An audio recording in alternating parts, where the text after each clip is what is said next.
For decades, people have asked what the government actually knows about unidentified flying objects. In May 2026, the public finally got an answer when a massive historical archive was officially declassified.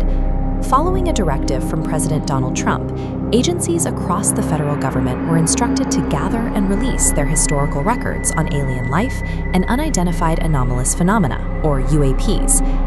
The hub for this effort is a new classification database managed by the Department of War. It is officially known as the Presidential Unsealing and Reporting System for UAP Encounters, or PURSUE. The initial tranche of files, called Release 01, contains 161 separate case records spanning several decades. Every single document in this dump represents an unresolved incident, meaning investigators could not definitively identify the objects. The archive evidence clusters into three specific environments: encounters reported on the ground, anomalies recorded in space, and targets tracked in active military airspace. This allows us to see how the objects maneuver depending on where they are encountered. The public now has a documented, multi-domain intelligence matrix to analyze. Let's start on the ground. The first domain consists of domestic civilian encounters investigated and recorded by the FBI. Inside the archive is an FBI interview from 1957. A civilian witness described watching a large circular vehicle lift off from the terrain and rise straight up into the air. Fast forward to the fall of 2023. Recent reports from citizens describe hovering metal objects materializing out of bright flashes of light. There is a 66-year gap between those incidents, yet the physical descriptions, the hovering capabilities, the shapes, the metallic nature of the objects are remarkably similar. These civilian files show that federal investigators have been documenting a consistent physical phenomenon interacting with American soil for more than half a century. Moving up to extreme altitudes, the second domain draws from declassified NASA audio transcripts and astronaut reports. During the Gemini 7 spaceflight in 1965, astronaut Frank Borman radioed Mission Control to report an unidentified object. He described seeing a bogey alongside what he called trillions of little particles floating to the left of his spacecraft. A few years later, Buzz Aldrin reported a similar anomaly during the Apollo 11 mission. He observed a bright, inexplicable light source that the crew tentatively compared to a laser.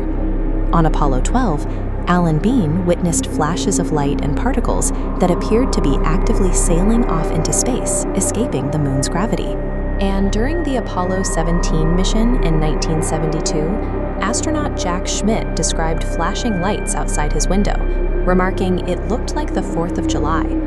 These transcripts place the phenomena directly in the vacuum of space, observed and recorded by highly trained aviation experts outside the Earth's atmosphere. The third and final domain brings us into active combat zones. Here, the phenomena is being tracked by modern military sensors. The release includes video clips taken by U.S. forces deployed in the Middle East, specifically Iraq, Syria, and the United Arab Emirates, throughout 2022. One clip captures an oval-shaped object moving from left to right at extreme speeds. The accompanying military report notes that the object was initially flagged as a possible missile. Even with the most sophisticated aerospace tracking networks deployed in active theaters, the military's final assessment on these targets is simply unresolved. The PURSUE release has drawn immediate reactions on Capitol Hill. Several lawmakers have praised the move as a necessary step for transparency, while critics argue it's a calculated distraction from pressing economic and foreign policy issues. This push for transparency builds on prior admissions. Former President Barack Obama acknowledged the reality of unexplained aerial objects in a previous interview, noting the government simply didn't know exactly what they were. To be clear, officials have stressed that this release does not contain confirmed proof of extraterrestrial life. The objects remain strictly unidentified. Because the data is unresolved, the Department of War is doing something rare. They are formally inviting private sector analysts and ordinary citizens to examine the files and help identify the phenomena.